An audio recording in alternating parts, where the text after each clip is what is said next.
मैं कुछ दिखने की थोड़ा करता है कि क्यूर खाई है, मेरा दिल ते काफी खुश होया, तुंदा भी।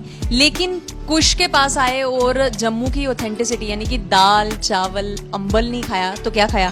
और कुश इस वक्त मेरे सामने आपने दाल चावल अंबल को एक अलग ही रूप में पेश किया है, प्लस हमस जो है होममेड हमस जिसे नाम कहेंगे वो भी बताया है। थोड़ा इसके बारे में भी ब्रीफ कर दो यार। मुझे ऐसा लगता है कि आज के इस एपिसोड की ये एक थर्ड रेसिपी है जो कि काफी ज्यादा क्लिकेबल है और काफी ज्यादा इजी भी।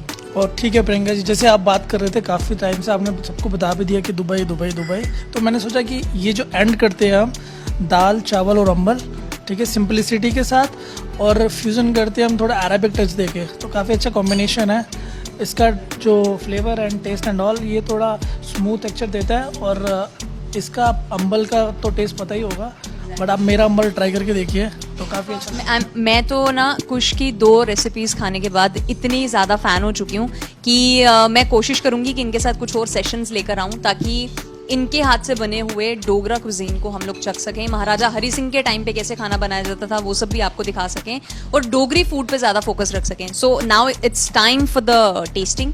और टेस्ट से ही पता चलता है, क्योंकि प्रत्यक्ष को प्रमाण की जरूरत तो पड़ती है, लेकिन यहाँ पर हम देखेंगे कि आपके जैसे आपने बताया मानी में कुछ खास बात है, थोड़ा अरेबिक टच है। तो आप दुबई में यही सब बना के खिलाते हो उनसे? नहीं, अभी मैं सोच रहा हूँ कि अभी मैं ट्राई करूँ।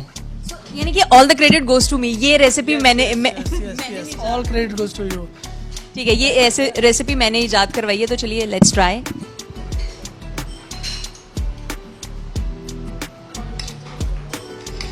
क्योंकि इतना अच्छा स्ट्रक्चर खड़ा ऑफ कोर्स एक्सपीरियंस ले रखा, काफ़ी फूड ट्रायल कर रखे हैं लोगों ने, तो आज ट्राई कराते हैं इनको अपना अंबल दाल चावल। नाइस। मैं ये नहीं कहूँगी कि इसने मुझे डोगरी फ्लेवर नहीं दिया। पहली बात, ये जम्मू में बना और इसने homely feeling the.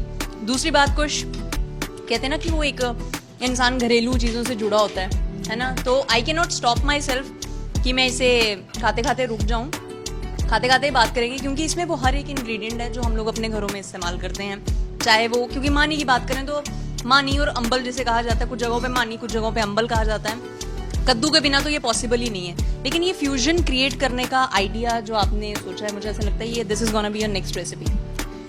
Yes, I totally agree with you. अभी मेरा क्या नेक्स्ट प्लान क्या है कि वो आपके साथ जो हम लास्ट टाइम बात कर रहे थे कि we need to promote our culture and food as well also.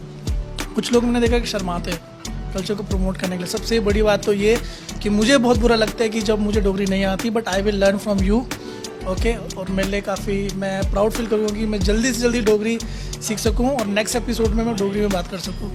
अस भी कोशिश करगे कि अपने कुश कोला जेह्ड़ी डोगरी है जरूर बुलाचे, क्योंकि कुश ने साड़ा दिल जित्ती लेदा है। रुट्टी सानू बनाई है जेह्ड़ी खलाई है, भावें घ्यूर होऐ, भावें गल करचों दाल चौल अंबल होऐ, या फिर जिस चाली कन्नै इन्हें पैन केक्स यानी कि चिल्ले दा एक नवा फ्यूजन तैयार किया हा। अगले एपिसोड आस्तै जरूर बनी दे रहो।